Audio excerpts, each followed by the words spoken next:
दो, अंधेरे का कोहरा। लेक व्यू पॉइंट की उस घटना को बीते 2 दिन हो चुके थे। कॉलेज में एग्जाम खत्म होने का जश्न मनाने का माहौल था। रोहित अभी भी हवा में उड़ रहा था, क्योंकि अन्या के साथ उसकी बात अब हाय हेलो से आगे बढ़ चुकी थी। आज रात पार्टी होगी। रोहित ने कॉलेज की कैंटीन में टेबल पर हाथ मारते हुए ऐलान किया, एग्जाम खत्म, टेंशन खत्म। मैंने अन्या और उसके ग्रुप को भी बुला लिया है। हम क्लब मिराज जा रहे हैं। क्लब मराज का नाम सुनते ही राघव के हाथ में थामी कोल्ड ड्रिंक की बोतल पर उसकी पकड़ सख्त हो गई। वो शहर का सबसे महंगा क्लब था, लेकिन राघव एक और बात जानता था जो रोहित और रहमत नहीं जानते थे। ये क्लब मलिक का था। मलिक, जो उसके पिता के पुराने दुश्मनों में से एक था। वह इलाका राघव के लिए सुरक्षित नहीं था। रोहित, कोई और जगह चलते हैं ना? राघव ने सहज बनने की कोशिश करते हुए कहा। वो जगह बहुत महंगी है और फालतू की भीड़ होती है। अरे भाई, तू पैसों की टेंशन मत ले। आज तेरा भाई ट्रीट देगा, रोहित ने हंसते हुए कहा। और अन्या ने हाँ बोल दिया है, अब प्लान कैंसिल नहीं हो सकता। तुझे चलना ही पड़ेगा। राघव ने रहमत की तरफ देखा, लेकिन वो भी रोहित के जोश में शामिल था। राघव के पास कोई चारा नहीं था। उसने अपनी जेब से फोन निकाला और टेबल के नीचे से एक मैसेज टाइप किया। 2, विक्रम, लोकेशन क्लब मराज, रात 9 बजे, अलर्ट लेवल हाई। रात के 9:30 बज रहे थे। क्लब मराज की रंग बिरंगी रोशनी और बास बांस वाला संगीत कानों को फाड़ रहा था। रोहित, अन्या और बाकी सब डांस फ्लोर पर थिरक रहे थे। रहमत एक कोने में कोल्ड ड्रिंक पीते हुए डीजे को निहार रहा था। राघव ने आज काले रंग की शर्ट और जीन्स पहनी थी, जो उसे भीड़ में घुलने में मदद कर रही थी। लेकिन उसकी नजरें डांस फ्लोर पर नहीं, बल्कि क्लब के वीआईपी सेक्शन और बाउंसरों पर थीं। उसे पता था कि यहाँ उसका एक भी गलत कदम युद्ध छेड़ सकता है। उसने देखा कि विक्रम क्लब के अंदर नहीं आ सकता था, क्योंकि वहां की सिक्योरिटी बहुत टाइट थी और विक्रम के पास वेपन हथियार था। विक्रम बाहर पार्किंग में ही तैनात था, लेकिन अंदर राघव अकेला था। तभी राघव को महसूस हुआ कि कोई उसे घूर रहा है। वीआईपी गैलरी के ऊपर कांच की दीवार के पीछे एक आदमी खड़ा था, विक्की। विक्की, मलिक का भतीजा और एक बिगड़ैल गैंगस्टर। राघव और विक्की बचपन में एक बार मिले थे, जब दोनों के परिवारों के बीच शांति समझौता हुआ था, जो बाद में टूट गया। राघव ने तुरंत अपनी नजरें घुमा ली और भीड़ के बीच छिपने की कोशिश की। मुझे वॉशरूम जाना है, उसने रहमत से कहा और भीड़ को चीरता हुआ वॉशरूम की तरफ बढ़ा। उसे वहां से निकलना था, इससे पहले कि विक्की उसे पहचान ले। लेकिन किस्मत को कुछ और ही मंजूर था। जैसे ही राघव वॉशरूम के अंदर घुसा और बेसिन पर पानी के छींटे मारने लगा, पीछे से दरवाजा खुला। आईने में राघव ने देखा 2 हट्टे कट्टे आदमी अंदर आए और उन्होंने दरवाजा लॉक कर दिया। उनके पीछे विक्की खड़ा था, जिसके चेहरे पर एक क्रूर मुस्कान थी। मुझे लगा ही था कि मैंने उस भीड़ में एक राजकुमार को देखा है, विक्की ने हंसते हुए कहा। राघव, भाई यहाँ क्या कर रहे हो? रास्ता भटक गए या मरने का शौक चढ़ा है? राघव ने धीरे से टिश्यू पेपर से अपना चेहरा पोंछा और पलटा। उसका चेहरा बिल्कुल भावहीन था। वो डरा हुआ नहीं था, बल्कि कैलकुलेट कर रहा था। 3 लोग, कोई हथियार नहीं दिख रहा। बाहर शोर बहुत है, किसी को आवाज नहीं आएगी। मैं यहाँ अपने दोस्तों के साथ आया हूँ, विक्की, राघव ने शांत आवाज में कहा। कोई तमाशा नहीं चाहता, मुझे जाने दे। दोस्तों के साथ? विक्की हंसा और आगे बढ़ा। तेरे बाप ने मेरे चाचा का धंधा खराब किया था। आज उसका बेटा मेरे इलाके में है। तुझे क्या लगता है मैं तुझे ऐसे ही जाने दूंगा? विक्की ने इशारा किया और उसके दोनों गुर्गे राघव की तरफ लपके। यही वो पल था जब राघव का कॉलेज स्टूडेंट वाला नकाब उतर गया। पहला गुर्गा मुक्का मारने के लिए आगे आया। राघव ने बिजली की तेजी से अपना सिर झुकाया, उसके हाथ को कलाई से पकड़ा और एक झटके में मोड़ दिया। कड़क, हड्डी टूटने की आवाज संगीत के शोर में दब गई। इससे पहले कि वो चिल्लाता, राघव ने उसकी गर्दन पर एक सटीक वार किया और वो बेहोश होकर जमीन पर गिर पड़ा। दूसरा गुर्गा यह देखकर सकपका गया। उसने अपनी जेब से चाकू निकाला। राघव की आंखों में कोई डर नहीं था। जैसे ही गुर्गे ने चाकू चलाया, राघव ने अपनी हथेली से वार को रोका नहीं, बल्कि उसकी कलाई को एक तरफ धकेलते हुए अपनी कोहनी एल्बो सीधे उसके जबड़े पर दे मारी। वो आदमी पीछे लड़खड़ाया और वॉशरूम के शीशे से जा टकराया। शीशा चकनाचूर हो गया। अब सिर्फ विक्की बचा था। उसकी हंसी गायब हो चुकी थी। वो डर से कांपने लगा था। उसे अंदाजा नहीं था कि राघव, जो हमेशा किताबों और बिजनेस में लगा रहता था, इतना खतरनाक फाइटर भी है। राघव धीरे धीरे विक्की के पास गया। उसने विक्की के कॉलर को पकड़ा और उसे दीवार से सटा दिया। राघव की आंखों में वो खौफ था जो किसी जंगली जानवर की आंखों में होता है। सुन, राघव ने बहुत धीमी लेकिन सर्द आवाज में कहा, बाहर मेरे दोस्त हैं।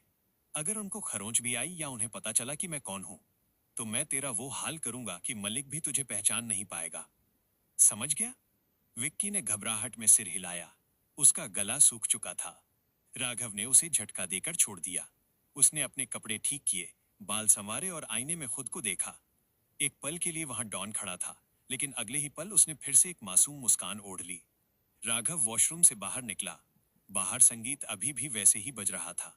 वो वापस अपने दोस्तों के पास पहुंचा। रोहित पसीने में तरबतर था और हंस रहा था। कहाँ रह गया था भाई? मेरा पसंदीदा गाना बज रहा है। बस थोड़ा पेट ठीक नहीं लग रहा था, राघव ने मुस्कुराते हुए कहा। अब ठीक हूं। तभी राघव का फोन वाइब्रेट हुआ। विक्रम का मैसेज था, बैकअप टीम रेडी है, क्या हमें अंदर आना है? राघव ने फोन जेब में ही रखा और एक मिस कॉल देकर सिग्नल दिया, सब ठीक है, पीछे हटो। कुछ देर बाद वे लोग क्लब से बाहर निकले। विक्की और उसके आदमी कहीं नहीं दिखे। शायद वे अभी भी वॉशरूम में अपनी चोटें सहला रहे थे। रोहित और अन्या एक दूसरे का हाथ पकड़े चल रहे थे। आज की रात बहुत बढ़िया थी, रोहित ने कहा। राघव, थैंक्स यार, तूने गाड़ी निकाली, वरना ये सब नहीं हो पाता। राघव ने अपनी कार का दरवाजा खोला और ड्राइवर सीट पर बैठा। उसने रियर व्यू मिरर में देखा। विक्रम की काली गाड़ी अभी भी साए की तरह उनके पीछे थी। राघव ने मन ही मन सोचा, आज बच गए, लेकिन विक्की चुप नहीं बैठेगा। अब खेल शुरू हो चुका है। रोहित की हंसी के पीछे राघव का दिमाग अब अगले कदम की योजना बना रहा था।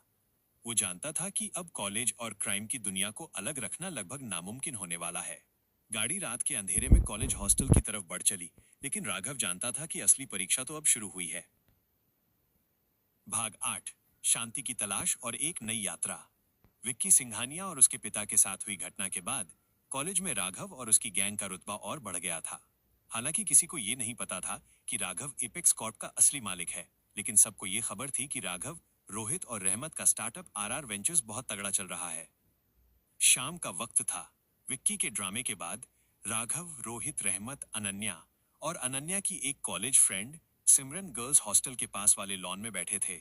हवा ठंडी थी और आसमान में तारे टिमटिमा रहे थे। रोहित घास पर लेटा हुआ था। आसमान की तरफ देखते हुए बोला, यार कसम से पिछले कुछ महीने किसी हॉलीवुड फिल्म से कम नहीं थे। पहले वो ईडी की रेड, फिर जंगल में भालू से कुश्ती, फिर वो साइबोर्ग्स और आखिर में वो घंटाघर वाली लड़ाई। थक गया हूं मैं दुनिया बचाते बचाते। रहमत ने हंसते हुए रोहित के पेट पर कोहनी मारी। तूने क्या दुनिया बचाई बे? तू तो बस साइड में खड़ा होकर गोली बारूद गिन रहा था। असली काम तो भाई ने किया है। उसने राघव की तरफ इशारा किया। राघव चुपचाप बैठा मुस्कुरा रहा था। उसकी आंखों में एक अलग ही गहराई थी। वो सोच रहा था कि कोबरा के मरने के बाद सिंडिकेट अभी शांत है, लेकिन तूफान कभी भी आ सकता है। फिर भी उसे अपने दोस्तों के लिए ये नॉर्मल पल बहुत प्यारा था। अनन्या, जो अब आरआर वेंचर्स की लीगल हेड भी थी, ने अपनी कॉफी का घूंट भरते हुए कहा, वैसे रोहित सही कह रहा है। पिछले कुछ हफ्तों में हमने मौत को बहुत करीब से देखा है। वो वायरस वाला केस और फिर आर्या का हैक होना। दिमाग का दही हो गया है। हमें एक ब्रेक की सख्त जरूरत है। अनन्या की दोस्त सिमरन, जो इन गहरी बातों, साइबोर्ग और मौत की लड़ाई को सिर्फ मजाक या मेटाफोर समझ रही थी, बीच में बोल पड़ी, अरे तुम लोग क्या हर वक्त भारी भारी बातें करते रहते हो? स्टार्टअप अच्छा चल गया तो इसका मतलब ये थोड़ी है कि बूढ़े हो गए हो। चलो न कहीं बाहर घूमने चलते हैं। रोहित तुरंत उठकर बैठ गया। उसकी आंखों में चमक आ गई। यही यही तो मैं सुनना चाहता था। घूमने चलते हैं, लेकिन कहाँ? मनाली शिमला मत बोलना, वो बहुत बोरिंग है। सिमरन ने उत्साह से कहा। गोवा चले या फिर केरल? रोहित ने नखरे दिखाते हुए कहा। छी, गोवा तो हर दूसरा कॉलेज स्टूडेंट जाता है। हमारे पास अब पैसे हैं भाई। हम आरआर वेंचर्स के को फाउंडर्स हैं। हमें कुछ रॉयल, कुछ बड़ा करना चाहिए। राघव ने अपनी स्मार्ट वॉच, जो असल में सुपर कंप्यूटर एआई तरुण से कनेक्टेड थी, पर एक नजर डाली। स्क्रीन पर तरुण का मैसेज फ्लैश हुआ। तारांकन सिंडिकेट की गतिविधियां 0%। ग्लोबल थ्रेट लेवल लो लो। आप जा सकते हैं सर। राघव ने राहत की सांस ली। उसने सबकी तरफ देखा और पहली बार उसके चेहरे पर एक रिलैक्स्ड मुस्कान आई। स्विट्जरलैंड कैसा रहेगा? राघव ने शांत आवाज में पूछा। सबकी गर्दन एक साथ राघव की तरफ घूमी। स्विट्जरलैंड? सिमरन की आंखें फटी की फटी रह गईं। राघव, तुम सीरियस हो? वीजा, फ्लाइट्स, होटल्स, लाखों का खर्चा आएगा। इतना बजट है हमारा? सिमरन को नहीं पता था कि जिस लड़के से वो बात कर रही है वो एडेनिया का राजकुमार है और उसके लिए पूरा स्विट्जरलैंड खरीदना भी बड़ी बात नहीं है। रोहित ने ठहाका लगाया, अरे सिमरन तू टेंशन मत ले। जब राघव भाई ने बोल दिया तो समझो हो गया। और वैसे भी हमारे अकाउंट में 15-15 करोड़ का बोनस पड़ा है, उसे सड़ने थोड़ी देंगे। अनन्या ने भी सहमति जताई, आइडिया बुरा नहीं है। आल्प्स की पहाड़ियां, बर्फ और शांति, मुझे वाकई इसकी जरूरत है। राघव ने फोन निकाला और कुछ टाइप किया। असल में उसने एआई तरुण को कमांड दी, तरुण, स्विट्जरलैंड के युंगफ्राउ इलाके में मेरा जो प्राइवेट विला है उसे तैयार करवाओ। और हाँ, एक प्राइवेट जेट का इंतजाम करो, लेकिन उसे एक नॉर्मल चार्टर्ड प्लेन जैसा दिखाना ताकि सिमरन को ज्यादा शक न हो। अगले ही पल तरुण का रिप्लाई आया, तारांकन हो गया सर, कल सुबह 10 बजे की उड़ान तय है। राघव ने फोन जेब में रखा और कहा, पैकिंग कर लो सब, कल सुबह हम निकल रहे हैं। वीजा और टिकट का इंतजाम हो चुका है। क्या, इतनी जल्दी? सिमरन हैरान थी। तुम मजाक कर रहे हो ना? रहमत ने सिमरन के कंधे पर हाथ रखा, इसे राघव कहते हैं। ये जब कुछ प्लान करता है तो वो बस हो जाता है। तू बस अपने सबसे अच्छे कपड़े पैक कर। हॉस्टल वापस जाते समय राघव थोड़ा पीछे चल रहा था। उसने आसमान की तरफ देखा। उसे पता था कि ये ट्रिप सिर्फ घूमने के लिए नहीं है, उसे अपनी टीम को फिर से मानसिक रूप से तैयार करना था। और सबसे जरूरी बात, उसे डर था कि उसकी एडेनियन टेक्नोलॉजी के सिग्नल कहीं अंतरराष्ट्रीय रडार पर न आ जाएं। तरुण, राघव ने धीमे स्वर में कहा, मेरा फैंटम सूट और आर्या ह्यूमनॉइड रोबोट को कार्गो में लोड कर देना। मैं बिना सुरक्षा के देश नहीं छोड़ सकता। कमांड स्वीकार है राघव, तरुण की आवाज उसके ईयरपीस में गूंजी। लेकिन एक चेतावनी है, स्विट्जरलैंड में ब्लैक सन नामक एक गुप्त संगठन सक्रिय है जो प्राचीन कलाकृतियों की तस्करी करता है। हमें सतर्क रहना होगा। राघव के चेहरे पर एक हल्की मुस्कान आ गई। मतलब वहां भी एक्शन पीछा नहीं छोड़ेगा? चलो, इसी बहाने ट्रिप का मजा दोगुना हो जाएगा। अगली सुबह जब एक काली लग्जरी वैन हॉस्टल के गेट पर खड़ी हुई तो पूरा कॉलेज देख रहा था। राघव, रोहित, रहमत, अनन्या और सिमरन उसमें बैठे और एयरपोर्ट की तरफ निकल पड़े। हवा में आजादी थी, लेकिन राघव जानता था कि जहां एडेनिया का राजकुमार जाता है वहां मुसीबत अपने आप चली आती है। कहानी का अगला मोड़, क्या आप चाहते हैं कि स्विट्जरलैंड पहुंचते ही उनका सामना ब्लैक सन संगठन से हो जाए, या पहले उन्हें कुछ दिन वहां की लग्जरी और मजे करते हुए दिखाया जाए? भाग 9 विस्तारित। आल्प्स की वादियों में दिल की धड़कने। दृश्य 1। बादलों के ऊपर एक नई दुनिया। Private jet gulf stream G650 हवा में तैर रहा था। अंदर का नजारा किसी 5 स्टार होटल के स्वीट जैसा था। क्रीम रंग की लेदर सीट्स, हाथ में महंगी शैंपेन और रहमत के लिए मैंगो शेक, और खिड़की के बाहर अंतहीन नीला आसमान। सिमरन अपनी सीट पर टिक नहीं पा रही थी। वो बार बार फोन से वीडियो बना रही थी। यार, मैं अगर ये इंस्टाग्राम पर डालूंगी तो मेरे कॉलेज के फ्रेंड्स पागल हो जाएंगे। राघव, तुम सच में सिर्फ एक स्टार्टअप फाउंडर हो ना? ये तो अंबानी लेवल की चीजें हैं। राघव ने अपनी किताब से नजर हटाई और मुस्कुराया। स्टार्टअप अच्छा चल रहा है सिमरन, और वैसे भी ये जेट रेंट पर है। उसने सफाई से झूठ बोला। हकीकत में ये जेट एडेनिया की टेक्नोलॉजी से बना था और रडार पर किसी साधारण प्लेन जैसा दिखता था। रोहित, जिसने अब तक फ्लाइट अटेंडेंट से तीसरी बार काजू मांग लिए थे, ने अपने चश्मे को नाक पर टिकाया। सिमरन, रेंट हो या अपना, हवा में उड़ तो हम ही रहे हैं ना? फील। अनन्या, जो अपनी सीट पर लेटी हुई मैगजीन पढ़ रही थी, ने रोहित को पैर से हल्का सा धक्का मारा। तुझे काजू से फुर्सत मिले तब तो तू फील लेगा। दृश्य 2। विलास नो हेवन। स्विट्जरलैंड के इंटरलेकन में जब उनकी लिमोजीन रुकी तो सामने का नजारा देखकर सबकी बोलती बंद हो गई। राघव का विला किसी पहाड़ की चोटी पर एकांत में बना था। 3 तरफ कांच की दीवारें थीं, जिनसे सिर्फ बर्फ और देवदार के पेड़ दिखते थे। विला के बाहर एक बड़ा सा इन्फिनिटी पूल था, जिसका पानी गर्म था और उसमें से भाप निकल रही थी जबकि बाहर बर्फ गिर रही थी। मैं इस जगह को छोड़कर कभी वापस नहीं जा रही, अनन्या ने गाड़ी से उतरते ही ऐलान कर दिया। अंदर का माहौल और भी शानदार था। लिविंग रूम में एक बहुत बड़ी स्क्रीन, एक ग्रैंड पियानो और बीच में एक गोल आकार की अंगीठी फायरप्लेस थी। राघव ने एक रिमोट जैसा डिवाइस उठाया, जो असल में उसका एडेनियन कंट्रोलर था, और एक बटन दबाया। कमरे की लाइट्स अपने आप मूड के हिसाब से धीमी हो गईं और बैकग्राउंड में हल्का जैज म्यूजिक बजने लगा। Smart home? सिमरन ने पूछा। हाँ, कुछ ऐसा ही समझ लो, राघव ने पलक झपकाई। कमरों का बंटवारा हुआ। रोहित और रहमत ने तुरंत सबसे बड़े कमरे पर कब्जा करने के लिए दौड़ लगा दी, लेकिन अनन्या ने अपनी बॉस लेडी वाली आवाज में कहा, सबसे बड़ा रूम लड़कियों का होगा क्योंकि हमारे पास सामान ज्यादा है। रोहित ने हार मानते हुए कहा, जो हुक्म महारानी साहिबा। दृश्य 3। चॉकलेट, चीज और इंटरलेकन की गलियां। अगले दिन वे लोग इंटरलेकन के बाजार में घूमने निकले। यह शहर किसी पुरानी परियों की कहानी जैसा लगता था। रहमत की खुशी का ठिकाना नहीं था। वो स्विस चॉकलेट की एक दुकान में ऐसे घुसा जैसे कोई बच्चा कैंडी लैंड में आ गया हो। भाई ये वाली डार्क चॉकलेट पैक कर दो, और वो हेजलनट वाली भी, और हाँ वो बड़ी वाली बार भी। रहमत दुकानदार को इशारे कर रहा था। दूसरी तरफ सिमरन एक बुटीक में एक जैकेट देख रही थी। उसने प्राइस टैग देखा और मायूस होकर रख दिया। बहुत महंगी है यार, 800 स्विस फ्रैंक। राघव जो दुकान के बाहर खड़ा था ने ये देख लिया। वो चुपचाप अंदर गया, कैश काउंटर पे अपना ब्लैक कार्ड स्वाइप किया और दुकानदार से कहा, वो जैकेट पैक करके गाड़ी में रखवा देना और उसे बताना मत। इस बीच रोहित और अनन्या एक पुराने पुल ब्रिज पर खड़े थे, जिसके नीचे से साफ नीला पानी बह रहा था। रोहित ने एक सिक्का निकाला। सुना है यहाँ सिक्का फेंककर विश मांगो तो पूरी होती है। अनन्या ने उसे तिरछी नजरों से देखा। तुम इन सब में मानते हो? नुकसान क्या है? रोहित ने आंख मारी और सिक्का पानी में फेंक दिया। उसने आंखें बंद की और कुछ बुदबुदाया। क्या मांगा? अनन्या ने पूछा। नहीं बताऊंगा, रोहित ने शरारत से कहा, वरना वो विश पूरी नहीं होगी कि तू हमेशा ऐसे ही मुस्कुराती रहे। रोहित ने ये बात इतनी धीमे कही कि अनन्या को लगा शायद उसने सुना नहीं, लेकिन उसके गालों पर आई लाली ने बता दिया कि तीर निशाने पर लगा था। दृश्य 4। स्कीइंग और वो जादुई गिरावट। अगली सुबह का प्लान था स्कीइंग स्कीइंग। राघव, सिमरन और रहमत तो आराम से अपनी अपनी ढलानों पर मजे कर रहे थे।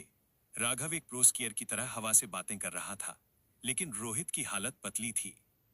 उसने स्कीइंग गियर तो पहन लिया था, लेकिन वो पेंगुइन की तरह चल रहा था। ये डंडे पोल्स काम क्यों नहीं कर रहे? रोहित चिल्लाया जब उसके दोनों पैर अलग अलग दिशाओं में जाने लगे। अनन्या जो बहुत खूबसूरती से ग्लाइड करती हुई उसके पास आई, उसके सामने आकर रुकी।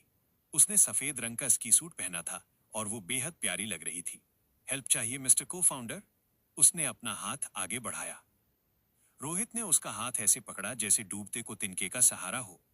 प्लीज मुझे यहां से ले चलो। मुझे लगा था ये आसान होगा। मेरी आंखों में देखो, पैरों पर नहीं, अनन्या ने निर्देश दिया। बॉडी को ढीला छोड़ो। रोहित ने कोशिश की। वो अनन्या के निर्देशों का पालन कर रहा था, लेकिन उसका ध्यान स्कीइंग पर कम और अनन्या के चेहरे पर ज्यादा था। तू बहुत अच्छी टीचर है, रोहित ने कहा, यह शायद मैं बहुत बुरा स्टूडेंट हूं। तभी एक छोटे से उभार से रोहित का पैर टकराया। ओह तेरी! रोहित का संतुलन बिगड़ा। उसने अनजाने में अनन्या को अपनी तरफ खींचा। धड़ाम! दोनों बर्फ के एक नरम टीले पर गिरे। रोहित नीचे था और अनन्या उसके ऊपर गिरी। चारों तरफ बर्फ की धूल उड़ गई। एक पल के लिए सन्नाटा छा गया। दोनों के चेहरे एक दूसरे से इंच भर की दूरी पर थे। अनन्या की सांसें की धड़कनें साफ सुनी जा सकती थीं। अनन्या ने उठने की कोशिश की, लेकिन रोहित ने उसका हाथ नहीं छोड़ा। लगी तो नहीं? रोहित ने बहुत नरमी से पूछा। उसकी आवाज में वो मजाक गायब था जो हमेशा रहता था। अनन्या ने ना में सिर हिलाया। वो रोहित की आंखों में देख रही थी, जहां उसे सिर्फ फिक्र और गहरा प्यार दिख रहा था। तुम कभी कभी बहुत सीरियस हो जाते हो रोहित, अनन्या ने फुसफुसाते हुए कहा। सिर्फ तुम्हारे लिए, रोहित ने जवाब दिया। माहौल बहुत इंटेंस हो गया था। शायद वो एक दूसरे को किस किस करने ही वाले थे कि तभी ओ ए, यहाँ रोमांस चल रहा है या कुश्ती? रहमत की आवाज गूंजी। वो ऊपर से गुजरता हुआ उन पर बर्फ उड़ा गया। अनन्या झेंपकर तुरंत उठ गई और अपने कपड़े झाड़ने लगी। रोहित ने लेटे लेटे आसमान की तरफ देखा और रहमत को मन ही मन गालियां दी। कबाब में हड्डी। दृश्य 5। बॉनफायर और दिल की बातें। उस रात उन्होंने विला के बाहर बर्फ में एक अलाव बॉनफायर जलाया। सब लोग आग के चारों ओर कंबल ओढ़कर बैठे थे, हाथ में गर्म कोको और चेहरे पर आग की रोशनी। सिमरन ने एक गेम शुरू किया। चलो नेवर हैव आई एवर खेलते हैं। खेल हंसी मजाक से शुरू हुआ, लेकिन धीरे धीरे सवाल गहरे होते गए। सिमरन ने पूछा, नेवर हैव आई एवर किसी दोस्त से प्यार किया है? सब चुप हो गए। राघव ने अपनी ड्रिंक का घूंट लिया, शायद एडेनिया की याद में। रहमत ने तुरंत पी लिया।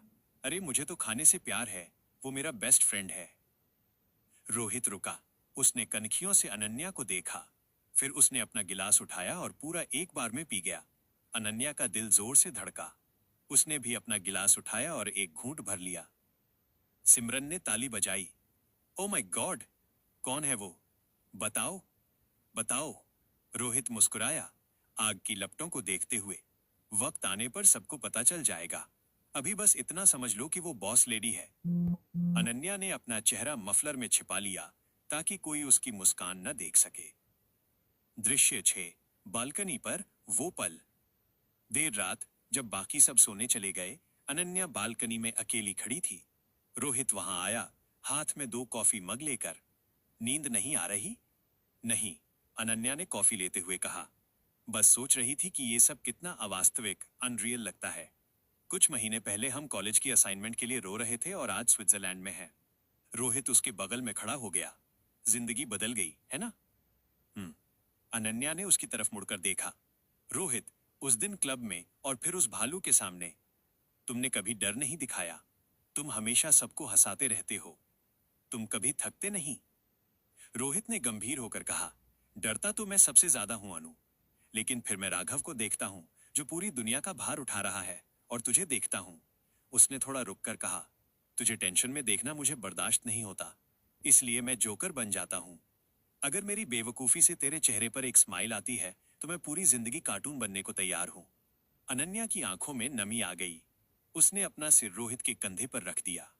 तुम कार्टून नहीं हो रोहित, उसने धीरे से कहा, तुम मेरे हीरो हो।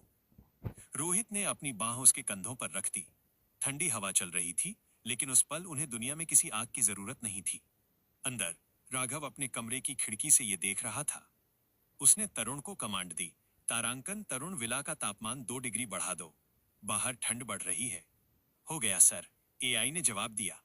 राघव मुस्कुराया और पर्दा गिरा दिया। उसका मिशन सफल था। दुनिया बचाना जरूरी था, लेकिन दोस्तों की ये छोटी सी दुनिया बचाना उससे भी ज्यादा जरूरी था। स्विट्जरलैंड की ये रात उनकी जिंदगी की सबसे खूबसूरत याद बनने वाली